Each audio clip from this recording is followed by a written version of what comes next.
And Matty, he reliably informs me he will not be biased towards his dad, will he? Will he? Or will he? Well, I might celebrate if he gets up into that number 1. Well, he's not at the moment, though, but he is in terms of the championship. He leads the points coming into this weekend, but Glenn Seaton away from Touring Car Masters for 12 months in a big Falcon with number 30 on the side, and he's put it on pole. Yeah, there's no question. Old Glenn can still pedal a race car around the place, and he's done a few laps of this track for sure. So I think you know, the top 3 are unbelievably close. It's going to look good, really good. Really good field, Richo. 27 cars. Steve Mason down the back in the Mustang Fastback. They've had a wiring issue with that car in qualifying earlier on the day, but they're good to go with it. Bill Pye's Porsche's had some good runs recently at the Muscle Car Masters, but he had some dramas as well. Yeah, apparently in qualifying, going down Conrod Straight, turning into the kink, his windscreen popped out. I wouldn't recommend it. It's the last place you want your windscreen coming out, and I think that might have mucked up a few guys' qualifying laps with the debris and corruption that was a catalyst from that. Here are the championship points, and it's Jim Richards on top, 29 clear of Andrew Maniki. Remember, John Bowe was forced to sit out the last round at Sandown supporting the 500 after an altercation with an official earlier on the weekend. So he's gone from a dominant championship lead to now having a chase, and we're at the second last round this weekend. So he's running out of time to earn that ground back. Yeah, that's right. And isn't it great? You've got Ford, Holden, Chevrolet, Porsche. You name it, mate. They're here. Hey, we've got Charger too. There's a couple Mopar, out there. Yeah, Mopar action. We'll be on board too with Greg King, the sports med Porsche, and he and his wife Amanda Sparks run these cars. These cars are getting airborne over the humps on Conrod. Lucky the engine's in the rear to hold them on the ground.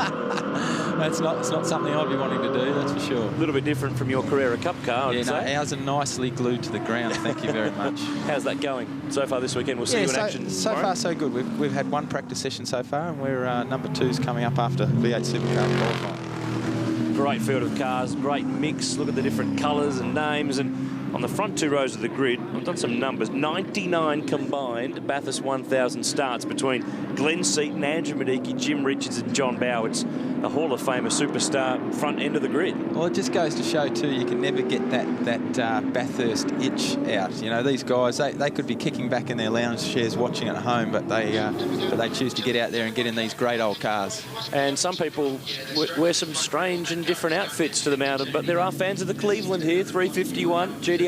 And Beautiful. Seaton will start at the front in one of them. This is the Doug Westwood car. He drove it here last year, actually, but they had some problems, and they've done a lot of work, done a lot of testing, and they've got themselves sorted, and they're back at the mountain with Glenn at the helm. Remember, he won here a couple of years ago when he drove the big 2-door coupe that Keith Kasuki now drives, and that car starts from position 5 in this race. So let's see if Cito can come back in a winning way. Well, that was Cito's first ever win at Bathurst. Yeah. So there you go. He tried so many times to win the 1000. He tried 26 times. Just goes to show how this place can make you or break you. And just because you keep coming back year after year, it doesn't owe you anything. No, that's exactly right. We've got one of the Chargers into pit lane, so hopefully we'll see him back out on track. That's Mick Wilson bringing that car in, the 43 car, long-time Touring Car Masters runner, the 72 Charger. And if you recognise an E49 Charger, there you have it, right there. One for the Chrysler fans. The rest of them are a bit further back on the pack. Greg Crick starts 13th. There he is, just the bottom right of shot in that black number 75 Charger. So it's Seaton versus Medicki, Jim Richards versus John Bowe, Keith Kasuki and Brett Youlden next from Paul Freestone, Adam Bressington, Eddie Abaldisa and Cam Tilley. It's Mustangs, it's Camaros, Falcons, Monaros. Let's turn back the clock. Let's go old school. 7 laps ahead in Touring Car Masters. First race of the weekend, round 7 of the championship. They held them for a little while, and there's a car that was stalled for a little while on the grid. The yellow flags flew, but Greg Crick's got running. They have had engine problems with that car this weekend, but Seaton has been slow away. They've gobbled him up down to turn 1. Ooh, glass and all sorts of stuff there. But at the front, there's been a change. I don't think Crick is going to last long. No, that's terminal. Might turn that off, Cricky. That's no good. Up front, it's Andrew Medicki who's taken the lead. John Bowe going for second on Jimmy Richards, and the pole man leads Seaton back to 4th. Yeah, I'm not sure we didn't quite catch that. There's a bit of action going back there. But anyway, Cito will be in this mix. Don't worry about that. Bit 351. down the straight, she'll crank up and he'll make a mile. Plenty of grunt from that sucker, there's no doubt. Try to go with him. That lurid green Monaro is Brett Yulden. Brett always has a big go. So if he's got a sniff of the leading group. Speaking of sniffing, I wouldn't want to sniff the Charger at the moment. It's a bit oily. Oh, we got another one off there. What's happened there? I think that's the right rear. Sitting down a little bit in the right rear. William Vining, Mustang, one of the debutantes, but...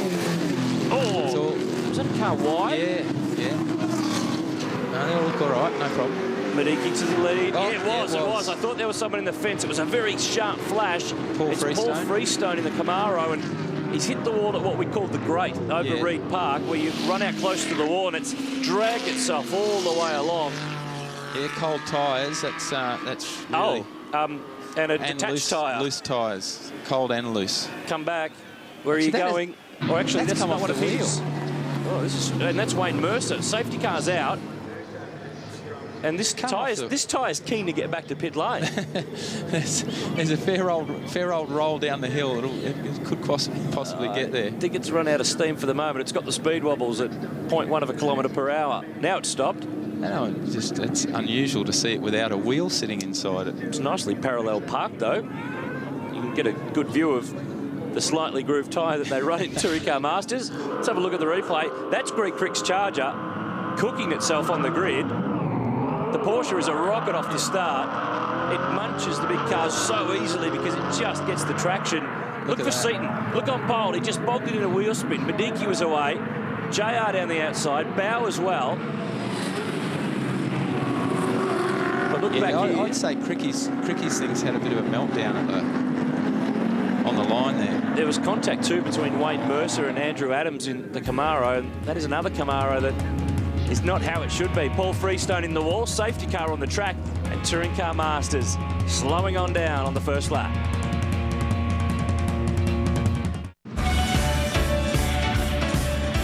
Safety car still on the track here at Mount Panorama. It's Touring Car Masters, race 1, round 7 for the old school category. This is why it's out.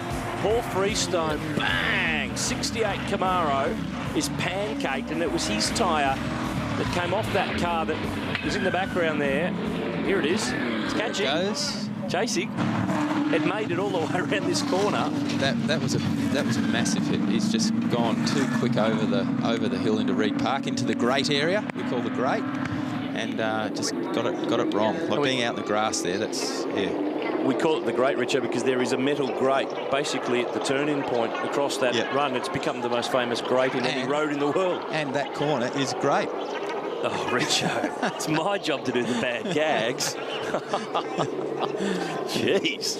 Unless you get it wrong. Well, it's not this is not great because that car is demolishing itself on the wall. But we lost a pile of cars on the first lap. Greg Crick had some engine dramas. Mick Wilson's Charger didn't even line up on the grid. Yep. And this was the tyre off the Paul Freestone car that went for another, I guess, 200-odd metres around the corner to McPhillamy. It was trying to get home, but it ran out of puff, just like the car. That's right. And we've said before, these cars, they're old cars, but they are full-on race cars. The amount of work that goes into building these cars, they're like old-school V8 supercars. Yeah, very good point. It's not strictly historic racing. There's a lot of go-fast bits and parts for performance, but also parts for safety in this category, and it's been a really it fits this event so well. It's exactly where we've come from to where we've ended up in terms of our top level of tin top racing. This is Wayne Mercer's Falcon in the lane. He's got some damage. I think that was from the first corner of this race where he and the Camaro of Andrew Adams got together. But it's Andrew Mediki who leads the way. We're on lap 3 now under safety car. So we've really only got half a lap of green flag action. We're not too far away. They've got that all cleared up all pretty well. I would expect that this lap will go racing again. So it's Andrew Mediki in the lead, John Bowe second. Glenn Seaton on pole is 4th, and this is why. Replay of the start, jumps away, wheel spin, and the other 3 just get a better run. Yeah, that's right. Cito just probably, compared to the other guys, and I know exactly what this is like from my race start at Sandown, when you haven't been driving these cars for a while, they are tricky to get off the line. And if you've got too much wheel spin, not enough, obviously, the ideal situation is just to literally drive it off the line like you're pulling away from the lights. But here we go, Cricky's car. She is all over Cooked. Right there. It made it about a quarter of the way up Mountain Straight before he wisely decided to pull it off to the grass and park But he was still in there. He was still trying hard. Going to get into turn 1 as well as he could. Great. Have a look at these cars, though. Camaro, Mustang and the like. It's really great stuff. There's one round to go after this weekend at Phillip Island. 6th time that TCM's been to the mountain, and only missed 1 year since they first came here. They've been a really popular part of the Super Cheap Auto Bathurst 1000. And remember, there's actually 2 classes. The Class A cars at the front are over 5.1 litres, and Class B, the Pro Sportsman category, is for up to 5 litres. But up here, if you're not in Class A with all this straight line stuff, you're probably going to struggle. Across the top, though, that's in a right. Porsche, absolutely, you're a chance. Yeah, that's right. And the Porsches had a few upgrades this year, for both in engine and tyre size, and they've really come into their own on some of the smaller tracks. We've actually had Porsches leading races. We've had them win too. Yep. Michael Armand had a couple of wins right. at That's right. Barbagallo in Perth earlier on the year, and Bill Pye won a race at Sydney Motorsport Park at the Muscle Car Masters going back, what's that, about a month or so on Father's Day, which you were there, weren't you? Weren't you driving your dad's car? I was having a steer of an old 635 BMW that they made famous here at Bathurst. Yeah, parked in a sand trap at turn 1. That's right, 2 of them. See some debris there down Conrad. I reckon there was a smashed windscreen too. Back in the pack, it looked like Tony Karanfilovsky, the yellow Mustang that's about 8th or 9th in the queue. He's 10th, in fact. There he is. Have a look at the front of that car. Is that smashed? Yeah, looks like it. Brad Tilley, Cam Tilley. There's Gary O'Brien. Wouldn't mind getting rid of that bit of debris. Yeah. Whatever it is. It should be an easy fix for someone in the safety car. We're looking like going racing again. Lights are still on. Andrew Enrique is in front. We might take a quick break though, Richo, before we get back underway at Bathurst under safety car in Touring Car Masters.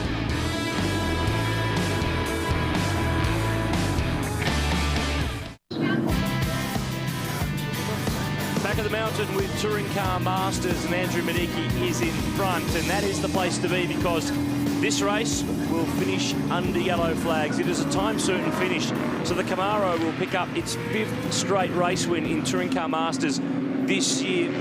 He won a race at Muscle Car Masters and then all 3 at Sandown, Stephen Richards. So not the way, though, he would want to win another one. No, that's right. These guys love getting out there and having a race, and that's a real shame. John Bower will end up position 2 from Jimmy Richards, but of course they will be back over the course of the weekend. It is a championship points paying round for them, so safety car will lead them back to the line. Checkered flag will fly, and Andrew Medicki picks up a win in TCM. John Bower 2nd from Jimmy Richards, and the poleman Glenn Seaton didn't get a chance to fight back from that slow start that he had, so he's got the rest of the weekend to at least make up for it. Another couple of races to go for the Touring Car Masters, so they'll provide plenty of action later in the weekend. Brett Yulden position 5, but this race has been predominantly under safety car because of a crash on the first lap with Paul Freestone having pretty heavy contact at the top of the hill. He's okay. His car is pretty badly damaged.